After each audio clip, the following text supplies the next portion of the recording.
भाजपा के कार्यकर्ता ही paper leak कराते हैं, नेता पेपर लीक कराते हैं। जैसा एक अभी भाई साहब ने कहा कि हमारा नीचे से लेकर के ऊपर तक सब संगठन में काम कर रहे हैं, तो यही काम कर रहे हैं। हम बुलडोजर लगा के जो है गिरा देते हैं, हम पैर में गोली लगा के जो है हम हाफ एनकाउंटर कर देते हैं। उसके बाद ये पेपर माफिया कैसे जो है लीकेज निकाल ले रहे हैं। दोनों गांव में अगर ये दोनों सांसद पहुंच गए तो लोग दौड़ा लेंगे, ये स्थिति है। क्योंकि ये लोग गए नहीं वहां पर, सड़क नहीं बनी है। और सुनिए, समाजवादी पार्टी इस बार 80 हराएगी और भाजपा को सत्ता से उखाड़ फेंकेगी। ये तो देखिए, भाजपा का जो जुमला है कि अब की बार 400 पार, तो भाजपा इस बार ये कर रही है कि अब की बार किसानों के खेतों में 400 साठ। वो अक्षय कुमार को इंटरव्यू दे देते हैं लेकिन मणिपुर नहीं पहुंच पा रहे हैं, क्या दिक्कत आ रही है? देखिए, दिक्कत नहीं है, मणिपुर भी जा रहे हैं और जाएंगे भी। मैं तो सबसे बड़ा चीज ये कहना चाहूँ कि विपक्ष में प्रधानमंत्री के दावेदार कौन है? आप मेरे सवाल का जवाब दीजिए। उत्तर प्रदेश के मुख्यमंत्री जब से शपथ ग्रहण किए हैं तब से एक पेपर बता दें जो लीक ना हुआ हो, और यही काम भाजपा के जो नीचे से लेके कार्यकर्ता हैं और ऊपर बैठे नेता हैं ये करवाते हैं।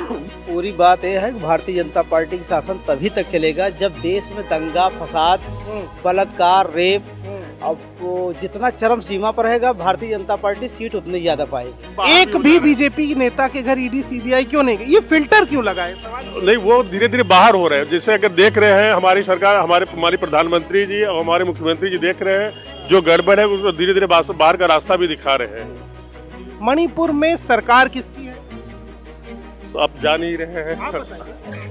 सब जान रहे हैं। यहाँ पर अपने भाई कांग्रेसी भी जान रहे हैं, मणिपुर में किस पार्टी की सरकार है? सब जान रहे हैं, बड़े भैया भी जान रहे हैं। आप क्यों नहीं बता रहे हैं? अब आपसे बेटर कौन समझेगा?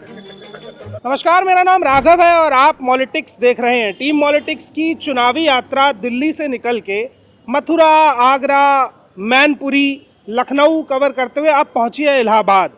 और इलाहाबाद में जो शाम का चुनावी दंगल है इंडियन कॉफ़ी हाउस के बाहर हम कर रहे हैं और हमारे साथ तमाम पार्टियों के प्रवक्ता और नेता जुड़े हुए हैं। हमारे साथ अभय अवस्थी जी भी हैं।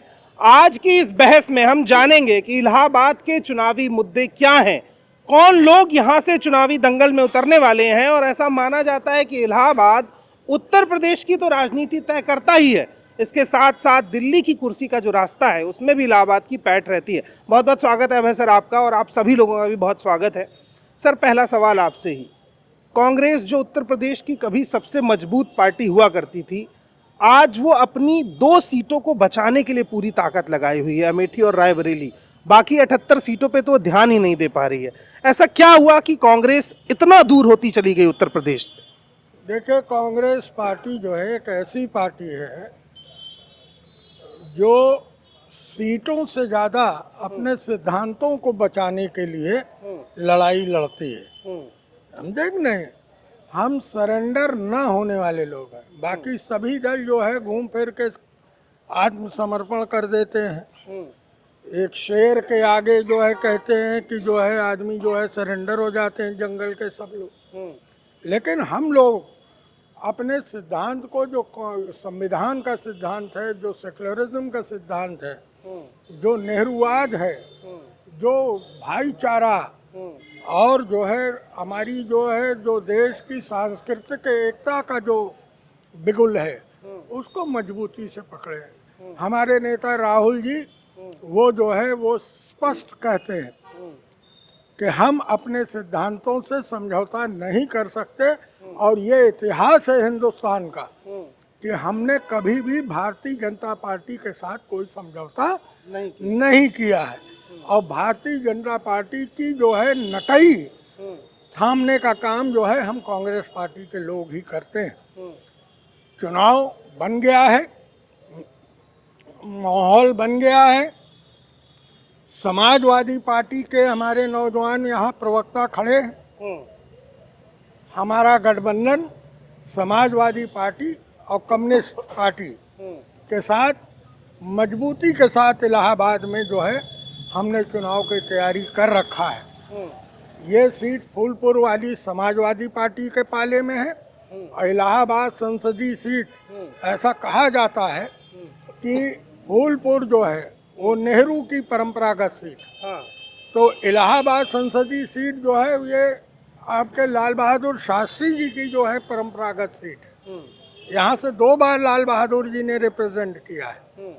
अब समाजवादी पार्टी और हमारे यहाँ कम्युनिस्ट पार्टी के एक विधायक जो है कोरांव विधानसभा से जीतते हैं, वो भी अब हमारे गठबंधन में है।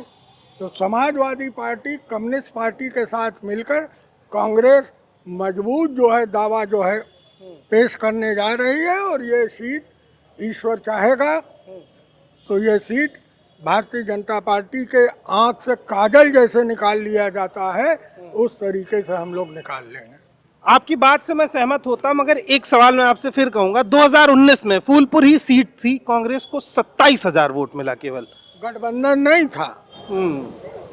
आप लोग जो है जब कैलकुलेट करते हैं तो मैं 2 उदाहरण आपको, आइए सराफ जी, सुनील सराफ जी आ गए हैं, हमारे सीनियर जर्नलिस्ट हैं।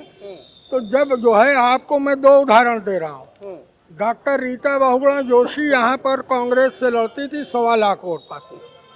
ये बीजेपी के ही जो आज मंत्री हैं, इनकी पार्टी के नंदी, जब 14 में कांग्रेस से लड़े तो 1.25 लाख वोट, 1,30,000 वोट पाए। तो ऐसा नहीं है कि कांग्रेस जो है यहाँ पर कहीं कमजोर है। कोई कोई चुनाव है उसमें परफॉर्मेंस में नहीं आया। आपकी तो गठबंधन है, गठबंधन की ताकत से भारतीय जनता पार्टी कांप रही है। और भारतीय जनता पार्टी का जो 400 पार है, वो 400 पार लहसुन के लिए कहा है जो है मोदी जी ने। अच्छा। कि लहसुन अब की 400 रुपए पार, और 400 रुपए पार हो भी गया है। तो ये सब जितनी जुमलेबाजी है, ये सब जो है धरी रह जाएगी। रोजगार का सवाल, महंगाई का सवाल, यहाँ पर ये एक तरीके से कंपटीशन बेल्ट कही जाती है विद्यार्थियों के लिए। हर रोज जो है, हर दूसरे तीसरे रोज एक विद्यार्थी जो है अपने गले में फांसी का फंदा लगा ले रहा है, उसको रोजगार नहीं मिल रहा है। पेपर लीक हो रहे हैं, पेपर लीक हो रहे हैं। पेपर लीक का तो आलम ये हो गया है कि जो पेपर संचालन करने वाले आयोग हैं, उनको डायपर पहनाने की जरूरत है। लीकेज कैसे हो जा रहा है।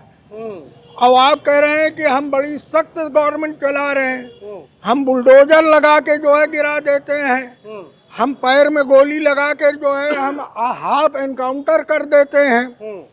उसके बाद ये पेपर माफिया कैसे जो है लीकेज निकाल ले रहे हैं। तो कहने का मतलब कि जो पानी की टंकी में लीकेज हो जाए, उस पानी की टंकी को जो है उठा के फेंक देना चाहिए, बदल देना चाहिए।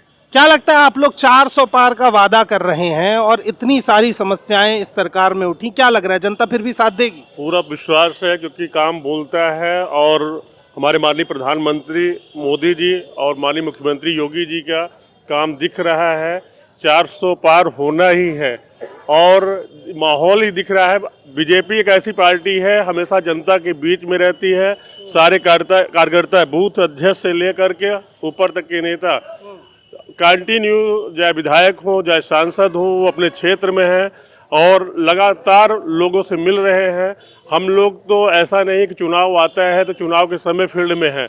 हम लोग कंटिन्यूस, आप देख ही रहे होंगे, सभी आप लोग को जानकारी है ही कि हम लोग हमेशा फील्ड में हैं, जनता के बीच में हैं, और जनता फिर से मोदी सरकार ही ले आ रही है। अच्छा, आपने काम कहा कि कामों की वजह से, कौन से काम है वो थोड़ा बताइए। आप भारतीय जनता पार्टी से हैं, पहले तो अपना नाम बताइए। मेरा नाम जितेंद्र शुक्ला है। जितेंद्र शुक्ला भारतीय जनता पार्टी से प्रवक्ता है। मैं कह रहा हूँ काम बताइए, 5 बड़े काम भारतीय जनता पार्टी। सबसे बड़ा काम आप देख ही रहे हैं कि आज हमारा यहाँ, हम जो प्रयागराज ही रहे हैं, तो प्रयागराज पूरा चेंज हो गया है। पहले के प्रयागराज और आज के प्रयागराज में कितना अंतर दिख रहा है, कितना बढ़िया साफ सफाई है, चौड़ीकरण आप देख रहे हैं। रोड आप कहीं भी चले जाए, किसी भी शहर में चले जाइए, आपको रोड अच्छा दिख रहा है। चलिए, रोड एक काम हो गया। जी जी जी। बाकी 4 काम। दूसरा आप काम देख रहे हैं कि शिक्षा भी आप देख रहे हैं। तो पेपर लीक वाली नहीं, लीक वाली तो अब कई लोग विपक्षियों शिक्षा में मतलब क्या, आपके यहाँ इलाहाबाद यूनिवर्सिटी है, 400% फीस वृद्धि हुई, किस सरकार में हुई?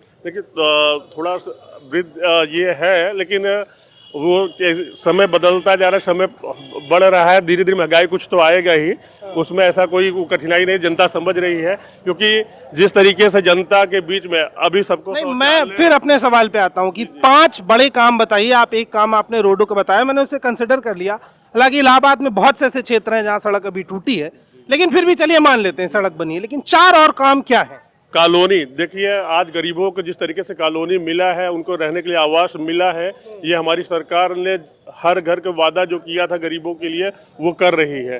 अब इससे बड़ी, अब ये गांव क्षेत्र, ग्रामीण क्षेत्र में आपके जाके देखेंगे कि ग्रामीण खुद बहुत ही खुश है। खैर, मैं आपको 2 बातें बताऊंगा क्योंकि 2 काम हो गए हैं, बाकी 3 आप तब तक सोचिए।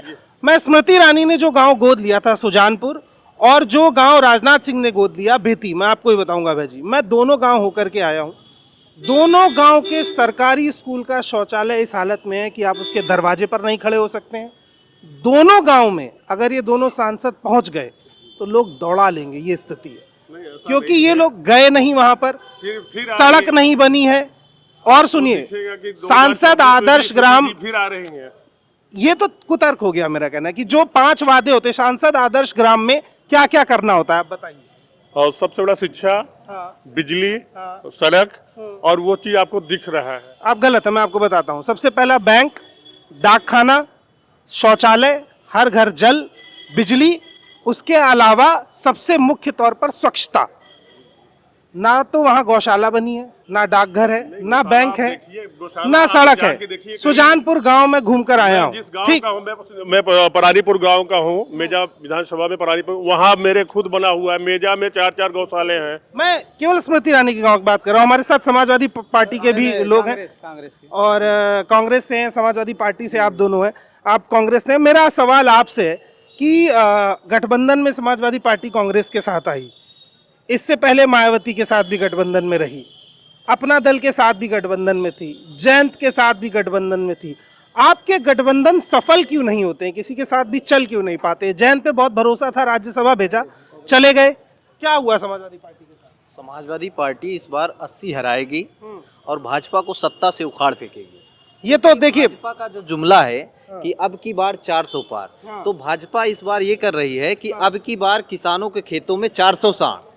ये भाजपा इंडिविजुअल तरीके से बताना चाह रही है कि अब की बार अगर हम सरकार में आ गए तो अब आपके खेतों में 400 साढ़ दिखेंगे। और पेपर लीक तो इनका हर साल का नियम है, भाजपा के कार्यकर्ता ही पेपर लीक कराते हैं, नेता पेपर लीक कराते हैं। जैसा एक अभी भाई साहब ने कहा कि हमारा नीचे से लेकर के ऊपर तक सब संगठन में काम कर रहे हैं, तो यही काम कर रहे हैं। एक उत्तर प्रदेश के मुख्यमंत्री जब से शपथ ग्रहण किए हैं तब से एक पेपर बता दें जो लीक ना हुआ हो, और यही काम भाजपा के जो नीचे से लेके कार्यकर्ता हैं और ऊपर बैठे नेता हैं ये करवाते हैं। ये आरोप ठीक है आपका, इससे मैं सहमत हूं, लेकिन मैं पूछ रहा हूं कि अगर आप लोग इतना मुद्दागत राजनीति करते हैं तो आपके अपने सहयोगी आपके साथ क्यों नहीं टिकते हैं? ना बहन जी टिकी, ना जयंत टिके, पल्लवी पटेल भी नाराज चल रही हैं। मैं ये पूछ रहा हूं कि ऐसा क्या होता है समाजवादी पार्टी के साथ कि शुरू में बहुत बूम बनता है, उसके बाद साथी एक एक करके अलग होते चले जाते हैं? जयंत क्यों नहीं रुके? हमारे नेता आदरणीय श्री अखिलेश यादव जी किसी के सामने झुकने और रुकने वाले नहीं हैं। वो इस दौर के जननायक हैं और वही इस बार पीडीए के सहारे 80 हराओ और सरकार भाजपा भगाओ के साथ हम लोग इस बार सरकार आने वाले। पीडीए का फुल फॉर्म क्या है? पिछड़ा दलित अल्पसंख्यक। इस बार राज्यसभा कितने लोगों को भेजा है समाजवादी पार्टी ने? 3 लोगों को। क्या नाम है उनके? सोचिए, आप गूगल करिए, फिर पीडीए पर बात करेंगे। एक सवाल और बनता है कांग्रेस की तरफ से बार बार कि राहुल गांधी ये भारत जोड़ो न्याय यात्रा लेके निकले हैं, ऐसे में जब उन्हें बैठ करके सीटों का बंटवारा करना चाहिए, इंडिया गठबंधन को एक करना चाहिए, एक बड़ा आरोप लगता है कि बाराती बहुत है, दूल्हा नहीं तय हुआ है और एक एक करके लोग छोड़ के जा रहे हैं। ममता बनर्जी अलग लड़ रही हैं, नीतीश कुमार जा चुके हैं, तो गठबंधन टिक पाएगा चुनाव होते होते कि बिखर जाएगा? ये कहीं नहीं बिखरेगा, जिनको बिखरना था वो बिखर गए, है ना। नीतीश कुमार जी जो है वो प्रधानमंत्री मटेरियल बनना चाह रहे थे। ये हुआ कि इलेक्शन होने दीजिए, पार्लियामेंट्री कमेटी तय करेगी। उनको लगा कि प्रधानमंत्री बनने का जुगाड़ नहीं है तो वो चले गए। वो बीजेपी के द्वारा प्रोजेक्टेड थे इंडिया गठबंधन में। तो ये गठबंधन टिकेगा, मजबूती के साथ टिकेगा, क्योंकि वैचारिक रूप से जिनको जिनको बंटना था वो बंट गए। हम इनको केवल थामने की बात कर रहे हैं। दूसरा जो आपने सवाल किया कि राहुल गांधी बैठ के सीटों के बंटवारे की बात करें, तो राहुल गांधी अब पार्टी प्रेसिडेंट नहीं है। सीटों के बंटवारे की कमेटी जो है खड़गे साहब के नेतृत्व में जो है वो, यहाँ हिंदुस्तान की मीडिया का और मोदी जी का कंफ्यूजन ये है कि कांग्रेस पार्टी केवल राहुल गांधी के रूप में जो है वो देखते हैं। राहुल गांधी जो है कांग्रेस पार्टी के जो है सर्वमान्य नेता हैं, लेकिन कांग्रेस पार्टी जो है एक सिस्टम है ना, एक सिस्टम के तहत चल रही है और सिस्टम तय करता है कि कौन लड़ेगा और कौन किससे गठबंधन करेगा। तो ये कंफ्यूजन पहले दूर कर लें कि राहुल गांधी तो रोड शो करके, भारत जोड़ो यात्रा करके वोटों को अट्रैक्ट कर रहे हैं, है ना। सीटों का बंटवारा खड़गे जी हैं, वेणुगोपाल जी हैं और रमेश जी हैं, ये सब लोग मिलके जो पॉलिटिकल कांग्रेस के थिंक टैंक हैं, ये लोग अपना कर रहे हैं। तो इस पे कौन सी बहस है कि राहुल गांधी सीटों का बंटवारा करें, तो फिर ये जो रोड शो और जो मास क्या कंटैक्ट का जो एक सिस्टम है, रोड शो है, रैली है, तो वो एक स्टार कैंपेनर है, हमारे सबसे बड़े स्टार कैंपेनर है। तो वो अपना काम कर रहे हैं, बाकी कमेटियां अपना काम कर रहे हैं। इस बार राहुल गांधी यूपी से कहीं लड़ेंगे, ऐसी उम्मीद दिखाई दे रही है। अभी तो वायनाड क्लियर किया है। एक नॉर्मली ये माना जाता है कि वो 2 जगह से लड़ते हैं। अभी जो है अमेठी डिक्लेयर नहीं किया है, रायबरेली डिक्लेयर नहीं किया है, तो ये दोनों हमारे पास है।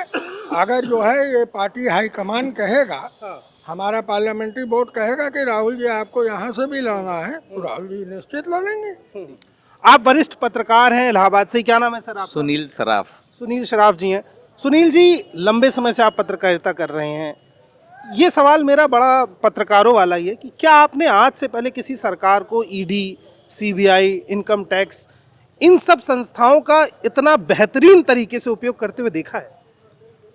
देखा तो मतलब देखा है, थोड़ा बहुत तो आवाज़ शुरू से आई है, मगर अभी जो हो रहा है उसका रीज़न ये है कि जितनी करप्शन हो रखी है, उस करप्शन को अगर कंट्रोल करने के लिए अगर ये सब संस्थाओं को नहीं यूज किया गया, तो फिर तो वही हाल होगा जो अभी आज पहले देखा जा रहा था कि फलाने का 5 लाख करोड़ है, फलाने का 20 लाख करोड़ है, और अभी सबके साज़ मुख्तार अंसारी या जिनका भी नाम आ रहा है, तो ईडी या ये चीज़ का सपोर्ट नहीं लेंगे तो कभी भी नहीं पकड़ सकते। अच्छा, ये नीरव मोदी और विजय माल्या ये भारतीय जनता पार्टी की सरकार में ही गए, तो इन तक ईडी सीबीआई क्यों नहीं पहुंच पाई? ये इलाहाबाद में अतीक का घर ही क्यों खोदती रही?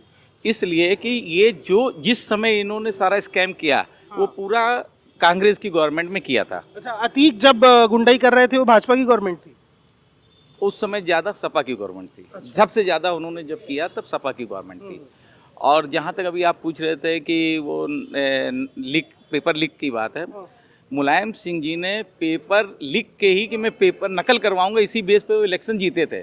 आप देखेंगे पुरानी उठा के हिस्ट्री, उनमें कमी थी इसलिए वो सत्ता से बाहर चले गए। इससे ये जस्टिफाई तो नहीं होता कि भारतीय जनता पार्टी में पेपर लीक हो रहा है तो मुलायम सिंह नकल करवाते थे? पेपर लीक हो रहा है वो, ये बात सही है कि पेपर जो लीक हो रहा है, इतनी बड़ी हम लोग की जो एक क्या कहेंगे संस्था का है, वो कंट्रोल जिस तरीके से इनको करना चाहिए, ये बात तो हम भी मानेंगे कि पेपर लीक में उतनी कंट्रोलिंग नहीं कर पाए। आगे के लिए कमिटमेंट कर रहे हैं कि हम करेंगे। एक और सवाल, प्रधानमंत्री मोदी 24 घंटे काम करते हैं, शायद 24.5 करते हों, या फिर विदेश के दौरे करते हैं, हर स्टेट में पहुंचते हैं और बताते हैं कि मैं यहीं का बेटा हूं और आपसे वोट मांग रहा हूं। मणिपुर नहीं गए। इतनी बड़ी घटना हुई मणिपुर में, 2 स्त्रियों को निर्वस्त्र घुमाया गया। भारत का एक राज्य है और वहाँ के लोग मांग कर रहे हैं। अभी एक खिलाड़ी ने भी जीतने के बाद ये अपील की रोते हुए कि मोदी जी आएँ एक बार। वहाँ कहीं विरोध नहीं था, एक अपील थी एक नागरिक की अपने प्रधानमंत्री से। वो अक्षय कुमार को इंटरव्यू दे देते हैं लेकिन मणिपुर नहीं पहुँच पा रहे हैं, क्या दिक्कत आ रही है? देखिए, दिक्कत नहीं है, मणिपुर भी जा रहे हैं और जाएंगे भी। मैं तो सबसे बड़ा चीज़ ये कहना चाहूँ कि विपक्ष में प्रधानमंत्री का दावेदार कौन है? आप मेरे सवाल का जवाब दीजिए। देखिए, ये बताइए, विपक्ष में कोई सवाल मेरा है, सवाल मेरा है, आप मणिपुर पर बात करिए। विपक्ष पर बात मैंने आपसे अभी थोड़ी देर पहले की और मैं फिर कर लूंगा। मणिपुर में सरकार किसकी है? आप जान ही रहे हैं, आप बताइए, सब जान रहे हैं। यहाँ पर अपने भाई कांग्रेसी भी जान रहे हैं, सपा मणिपुर में किस पार्टी की सरकार है? तो सब जान रहे हैं, बड़े भैया भी जान रहे हैं। आप क्यों नहीं बता रहे हैं? अब आपसे बेटर कौन समझेगा।